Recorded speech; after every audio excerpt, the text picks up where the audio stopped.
Disclaimer. We here at the Ace Role Playing Games Clubs do not endorse, condone, or encourage violent responses to situations in life. Yes, as you can tell, the intro to this video was filmed at a different time. However, welcome Acers. Welcome back to the next installment of the combat modules for Savage Worlds. This is the Ace Role Playing Games channel, in which I, Mason Emerson, the founder and host of Ace, have decided to make a series of videos explaining how to run Savage Worlds and Game Master in general. And by doing so, my goal is to help you to become a better Game Master. And when you're more confident as a Game Master, you'll be ready to set up your own Ace Role Playing Games Club. So let's begin today, shall we? So to continue with the series that I've been doing on combat, which again, going back to what I said in the little intro piece, it is designed to say, yes, our characters know what they're doing in combat. You don't have to.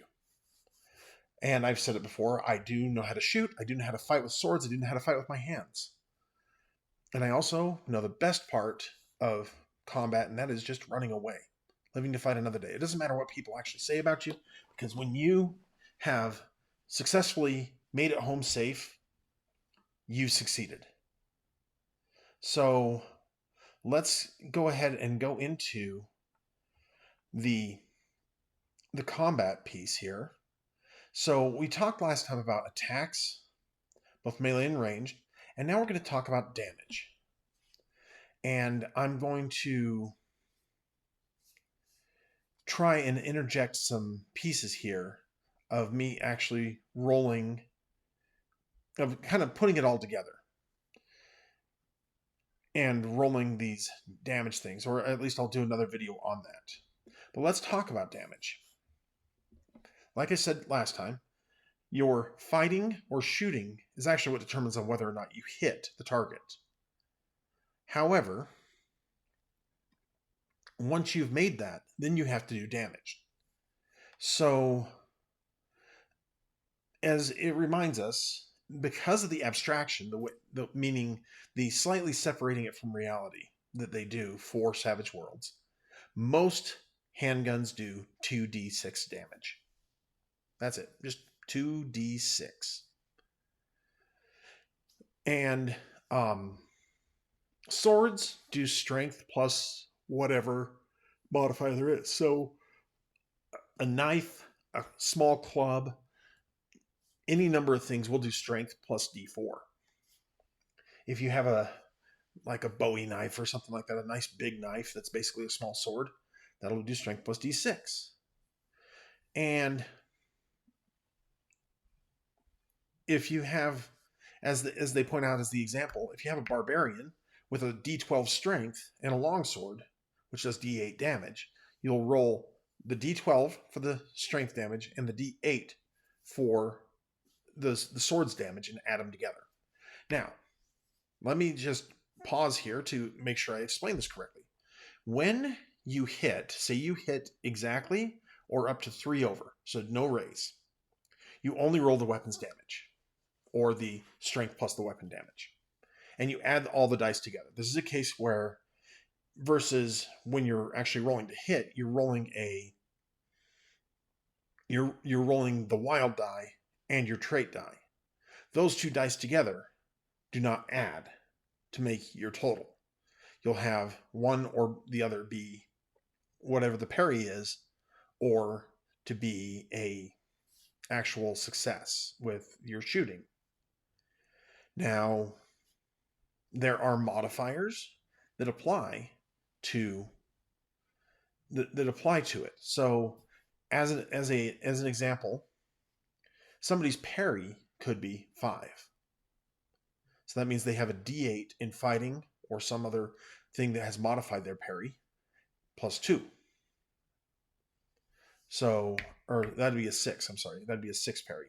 They'd have a 5 if they had a d6.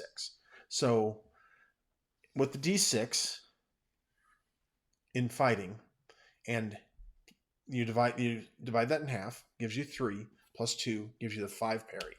So if somebody is just average at fighting, then they're going to have an average of 5 parry. Now, there are things they can do, dodge abilities and things like that, that can add to that. However, parry is what you're striking at when you're in melee range. The 4 to hit with a ranged weapon or with a thrown weapon is only applicable at short range. When you get to medium range, then there's a -2 penalty. When you get to long range, there's a -4 penalty. And when you get to extreme range, that's where it really gets tricky to even hit. And you need to have a special weapon to even be able to hit at that range. So most things worry about short, medium, and long. And again, when I was talking about movement, you needed to do short, that's about half of your movement. Medium is you can move completely and then strike, and then long is it'd take 2 movements to get there. So, that being said, remember on the trait dice, you only go for the highest die. But on damage dice, you're going to add all dice together. Now, these dice can ace or explode, whatever term you choose to use, but ace is the correct Savage Worlds term. And when these dice ace, that means you've rolled the highest number the die type is capable of, and you pick it up and you roll it again. Now, if you ace a second time, you pick it up and roll again. We have had people who have aced 8 times on a D4. And yes, probability-wise, you do have a 25% chance on a D4 of acing. And that seems pretty high. However, when you flip it around and think of the fact that 75% of the time you're not succeeding, it makes more sense to bring in a higher die type. So, let's say we rolled a 4 and we hit with our gun. We're going to roll 2d6 for damage. So, we roll the 2d6. Even if we roll 2 1s, this is not a critical failure. This just means you did 2 points of damage and you just pinked them. You grazed them. You just didn't even do any damage. And that's a place where I like to use a Benny. And you can encourage your players to use a Benny if they roll a pretty good success on the hit, but they end up crapping out on the damage roll. Let them do it again. So that's how you would roll the damage. You'd roll those 2d6 and add the total numbers together. So again, this can be off the charts damage. Now, if you got a raise, regardless of whether it's 1 or more raises, the to hit doesn't matter as much as the damage on this case. And if you get a raise, you add an extra d6 to whatever you're doing damage. So going back to our barbarian, if he's got a d12 in strength and a d8 longsword, he is going to do a d12 plus a d8. However, if he got a raise on his hit, which fighting is an agility roll, and fighting is fighting, again, abstraction, saying let's not worry about getting into the nitty-gritty, let's get to the story. So with that, he's going to roll a d12, a d8, and an extra d6 if he gets a raise on the to hit roll. Now, unarmed damage. If you're rolling to just hit, there's unarmed damage. You can punch with your fist, you can kick with your foot, you can headbutt, but you're only going to do strength damage unless you have the martial artist or brawler edge. Those are kind of edges that grant you a damage die with it. That means that you've trained and you now have that extra d6 because you're coming in with a punch. Boom, boom, that kind of thing. So yeah, I mentioned the bonus damage that comes from getting a raise on your hit. And here's the other thing is that that bonus die can also ace. So there's no no thing, nothing to worry about there. Any of those damage dice can ace, and should, if they do ace, you should roll them again and add that to the damage. And that just represents you happen to hit them in a better spot. Now, when you apply damage, you look at their toughness. So a common toughness if the vigor is 6 is 5. Notice a pattern here. So a 5 toughness means that you need to roll on damage at least a 5. If you get that straight success, the character is shaken. If you get a success up to +3, so that's 8, then the character is still shaken. The character that took the damage.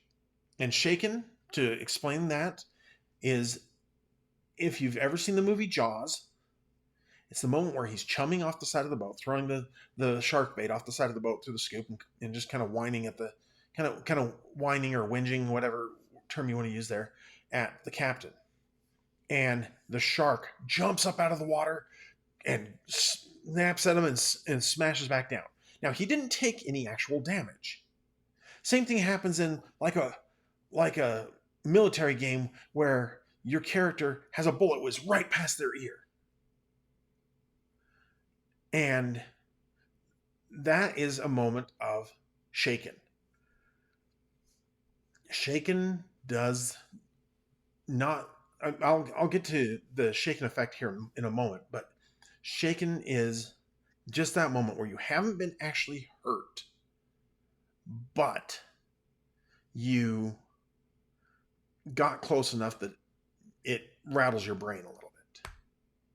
So another thing to remember about shaken is if you take shaken damage from 2 physical sources, shaken and shaken again, that equals a wound.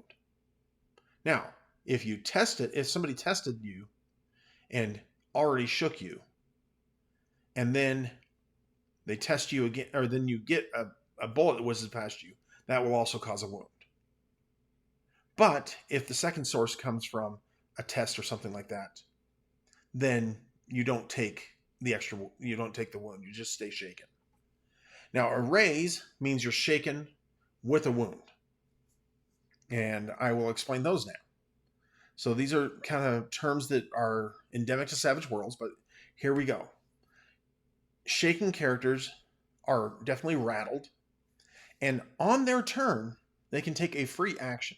Oh, actually, before we getting out of shaken, when you are shaken, you may only take free actions, such as moving, including running,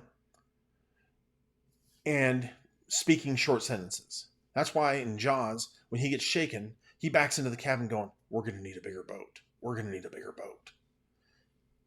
So on the start of their turn, any shaken character can make a die roll, or can make not just a die roll, but a trait roll. So if it's your player character who's shaken, you get to roll your trait for spirit, and you get to roll your wild die.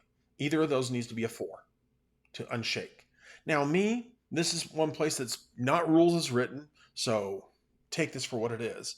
But I really like if they ace and they get raises on those spirit rolls to recover from shaken, I will throw them an extra +1 or something like that. But the rules as written are that if you make that spirit roll, no matter how many raises you get, you are now unshaken. So, and a failure to recover means you just stay shaken and can only still perform free actions. But a success means you're no longer shaken. And if you spend a Benny at any point, whether you just got shaken or whatever, if you spend a Benny, then you are unshaken. And so if you fail the roll and you spend a Benny like you would to re-roll, you don't need to re-roll it because now you're unshaken. So here, there's a table on page 94 of the book that kind of shows how shaken with a wound, shaken with 2 wounds, shaken with 3 wounds works. If the character is already shaken, and they take a second shaken from a physical source, like I said, they take a wound and remain shaken. If they're already shaken and they get shaken with a wound, they take one wound and remain shaken. So if they take a wound, which is every raise over their toughness is a wound.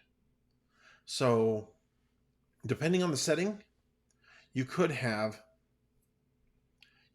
some way that a monster does 12 wounds of damage to somebody. And there is an injury that could come along with that. However,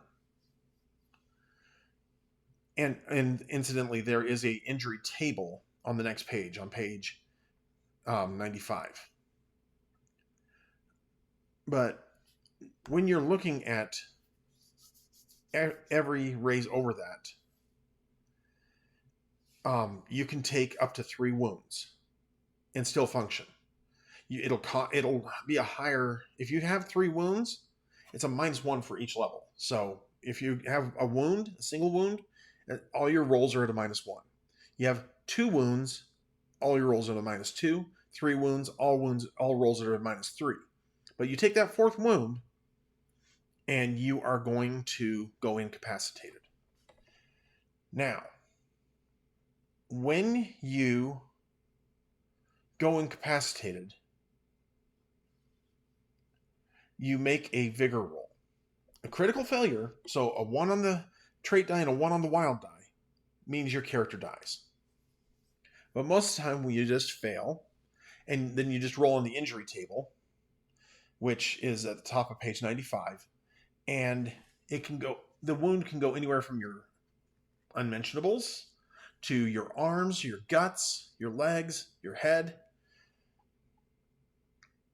and it can reduce some of your traits until you're healed. If you roll a success, then, also, if you fail and roll on the injury table, you also are bleeding out. So we'll get back to that in a second. But a success, you just roll on the injury table and the injury goes away when all wounds are healed. If you get a raise, you roll on the injury table and the injury goes away in 24 hours, or when all wounds are healed, whichever happens sooner.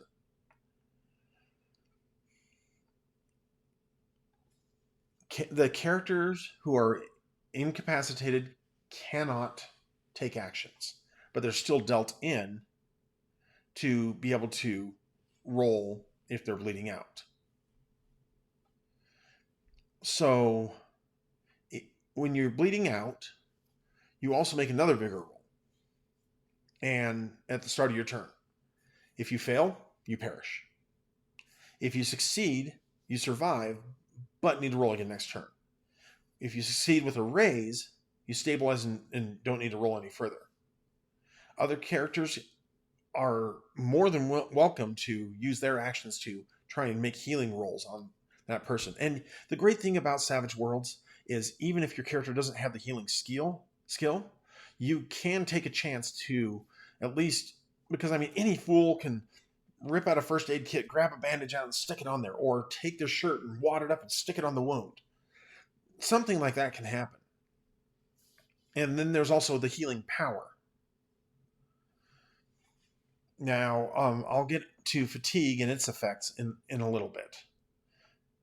But as we're finishing up the section on damage, I want to talk about soaking. Now, there are plenty of times where the hero actually takes the hit. But somehow, whether they pull the arrow out, or it was a through and through shot in the shoulder, or they took a shot down here in that space that's like the one place where you can get hit all the way in your guts and still be okay, whatever. But if you soak the wound, that means that even though you took the wound, you're back in action. So you do that by spending a Benny and making a vigor check. If you succeed on the vigor check, for each success, for a success, you get to heal 1 wound. For a success with a raise, you get to heal 2 wounds. For a success with 2 raises, 3 wounds, and so on and so forth. Now, sometimes If the monster just did 12 wounds worth of damage to you, it's worth just holding on to your bennies for the bleeding out rolls, because getting that many successes, and that's the swinginess of Savage Worlds. It's the way it goes from boom, boom, boom, boom, and everything like that. But you sometimes just want to not try to roll 12 successes or success with 11 raises to be able to soak all that damage. Just hold on to your bennies. And with that, if you soak all the wounds from an attack, so say you took 3 wounds from an attack and you roll and you get 2 aces and you roll them again and you roll them again and you get a success with 2 raises, then you are not only did you soak all wounds and take none this from that attack, but you also on top of that are no longer shaken. So even if the shaking came from a previous source, and you don't, in most settings, you don't count the wound modifiers you're about to suffer. So you don't put that -3 on there yet. But you can only soak once per attack, but you can spend bennies as usual. So you can't soak and then say, you know what, I want to try and soak it again. No, but if you take a wound, you can say, I'm going to soak it, and you roll a 2 and a 3, so you didn't get a success. You can benny that roll, because that's just a regular trait roll. And again, you can also spend a benny to remove shaken. So we're going to talk about healing and some other, and well, actually, let's go ahead and pull healing in now, because we get into the situational rules next. So let's talk healing real quick. There is a healing skill, and it can remove wounds, and each attempt requires about 10 minutes per wound level of the patient. So if you have somebody taking their action to try healing on a person, it's going to take them out for 6 rounds. Or not 6 rounds, but well, let's see. Each round is about 6 seconds. So it'll take about 60 rounds. And if you don't have a first aid kit or similar supplies, you also got to subtract 1 from it. But a success removes 1 wound. A raise removes 2. Failure means no wounds are removed, and a critical failure increases the victim's wound level by 1. Savage Worlds does an interesting thing here, and I really have, and this has been in here a long time, but that's because people who made this seem to actually know a bit of what they're talking about medicine and things like that, field medicine, things like that. And that is the golden hour. So in that first hour, if healing and medical attention is not received, the wounds could become fatal. And in Savage Worlds, that's extended to healing in general. And it adds drama to your games. So if the fight's over and nobody's bothered to heal the person who was knocked out, that's pretty much going to be it. One character may only attempt to heal wounds on a patient once within the hour they were sustained. And a different character can attempt the healing roll. So that's why it's okay still to do an unskilled roll and do a D4 in your wild die and then subtract 2 from the total. So just roll well and use your bennies and stuff like that. But if the healing roll has failed, that person can't heal them on the field. But they can try and direct the other person how to do it. But once the wounds are over an hour old, only natural healing or the healing power, using greater healing, can heal the wounds. So healing skill can also be used to stabilize someone who's bleeding out. And the attempt is an action. That's a place where it won't take that person out of the fight. They can try and stabilize the person who's incapacitated and then go. And healing at least 1 wound of an incapacitated patient removes that state and restores them to consciousness if they were knocked out. Natural healing works like this. If you're going to stick to this. Now, again, there are setting rules that will change how fast these healings happen. But a wounded character makes a vigor roll every 5 days in game. Success recovers 1 wound, and a raise recovers 2. But that means somebody who took 4 wounds and is incapacitated could be out for about 10 days or so. Critical failure on this natural healing roll increases their wound level by 1, like they had infection, more blood loss, aggravated the injuries. If it causes incapacitation, you don't use the usual rules for taking damage, but the victim lapses in and out of consciousness and makes a vigor roll every 12 hours. If the roll is failed after that happens, after they're re-incapacitated, they expire.